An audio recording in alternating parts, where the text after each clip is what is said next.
Yo, what is good, guys? Welcome back to another video where today we'll be speaking about the Game Week 31 Premier League predictions, and I'm excited for this one once again.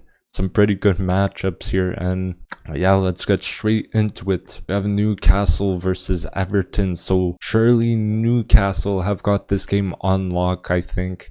Newcastle have been okay. Tonali has actually been charged again with his gambling addiction. It's crazy, this guy's gambling as well, just like Ivan Toney, and it is not looking good for him and Newcastle right now. His team is struggling this season as well compared to last season, although Gordon and Isak are players that have been standout players to me. Everton are not too bad as well. For now, they are safe from the relegation zone. They need to step it up soon if they want to stay up and stay in the Premier League.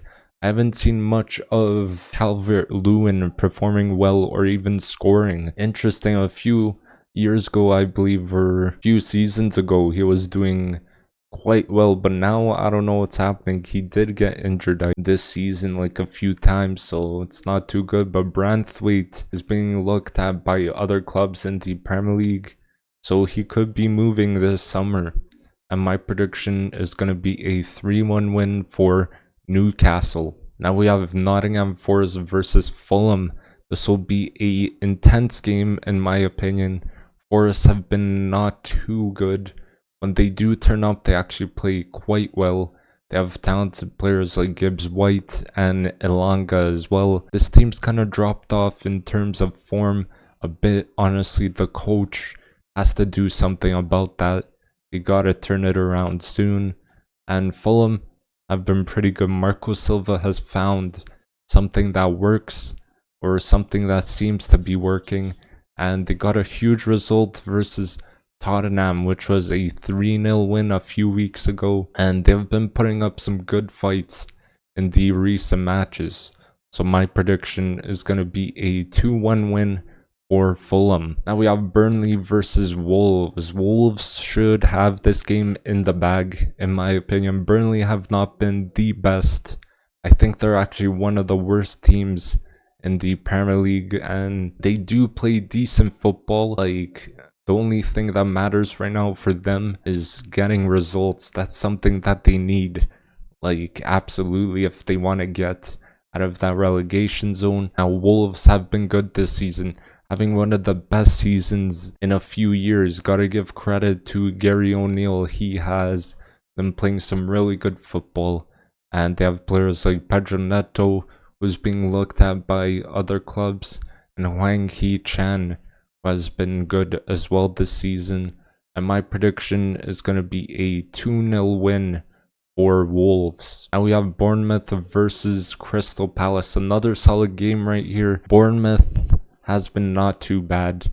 They have found their form a bit recently, and Solanke has been a great striker for them this season. The manager, though, he is finding his way back after having a few not too good results recently, but they found their form back, and the team overall has impressed me this season with overall play and just how good the players are performing. And Crystal Palace have been good, in my opinion. I'm very impressed with them, honestly. Glasner in his first game in charge has done well. I believe he had Mitchell inverted a bit, but also overlapping a lot around the left winger as well, so that's going to make a big impact in the way they play. And I think Glasner will have a big impact on this team maybe in the next few matches, and I'm excited to see what he does with the tactics he has in mind. And my prediction is going to be a 2-1 win for Crystal Palace. Now West Ham versus Tottenham. This is a banger game right here, gonna be a good one. So let's get started with West Ham. They have not been the best side, but they have been not bad actually. Bowen been a pretty key player in that team. New signing Kudus has been making a impact as well, and I would say this West Ham team is actually a pretty underrated team this season. They gotta bring their A game though against Tottenham, because Tottenham, their form has been on and off, but sure they have like some quality, but it's like in their last game or in their last 2 games they have struggled a bit. They did choke one of the games, I believe. They did choke getting the 4th place spot against Fulham. They lost 3-0. Is not good for them, because they could have got that 4th spot and could have stayed there maybe for the remaining of the season, but they choked. Heung-min Son is now the main scorer since Kane left, and they're playing some good football at times, to be fair, but as I always say, results are more important, I would say. Or you could do both, play well and also get results as well. Now my prediction is going to be a 2-2 draw.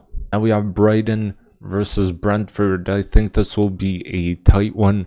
Brentford have not been the best this season. They are actually struggling this season compared to last season. I heard Tony is a target for Manchester United, and that's an interesting one, although they have Højlund maybe as a backup striker or second striker, who knows. This team has been pretty bad in terms of like results. I feel like they play a different way now compared to last season. And Brighton on the other side, they have been decent, but they are, I would say, worse than last year, but still doing well. I feel like teams have figured out how they play, and their form has not been there recently, and they are missing a key player in their team like Mitoma. And my prediction is going to be a 3-1 win for Brighton. Now we have Arsenal versus Luton Town. Arsenal better win this game easily, so let's start with Arsenal. This team is doing so well this season. I feel like this season we are better than the last season.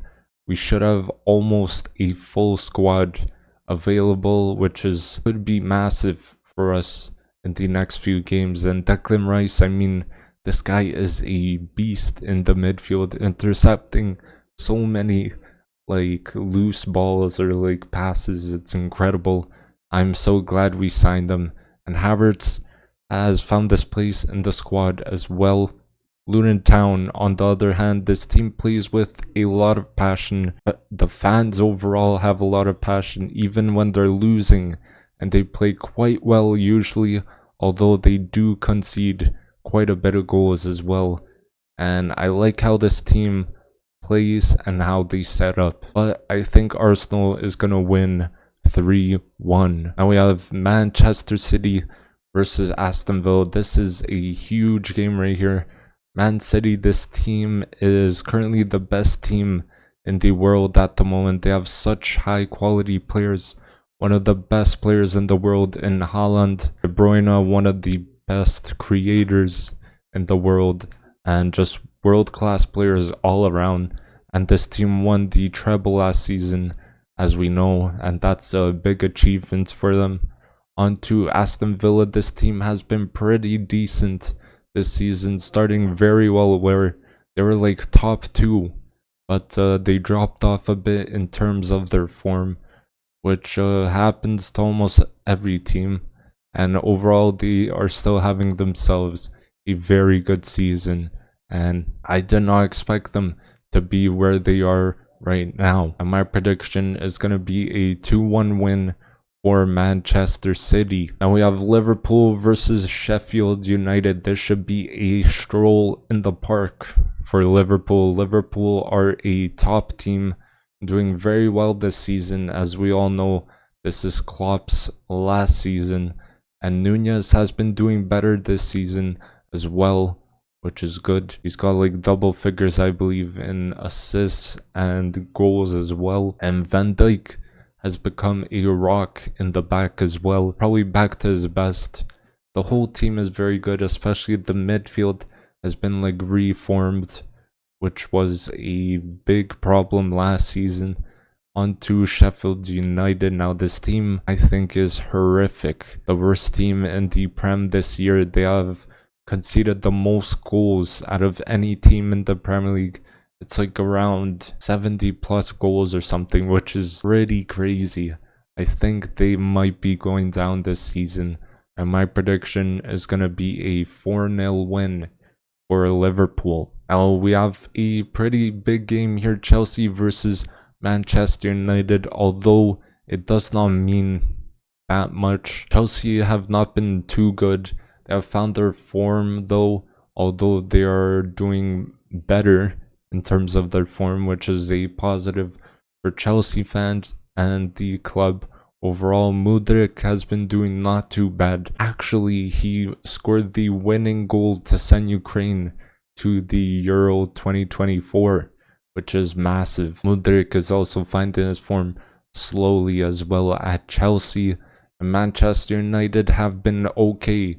Their form has been on and off, and a player that they are missing is Rasmus Højlund, the goal scorer, he is a key player in that squad. He brought most of the goals in most of the matches when he was not injured. And I think Manchester United have to play well in this game. This is the battle of the mid teams. And this team is also missing Lisandro Martinez, a warrior at the back. I heard he could be back for this specific game, so we will have to see. And my prediction is going to be a 1-1 draw between these two. Now, thank you guys for watching. Hopefully you did enjoy the video. Don't forget to drop a like, comment down below your predictions, and don't forget to subscribe as well. And I'll see you guys in the next video. Peace.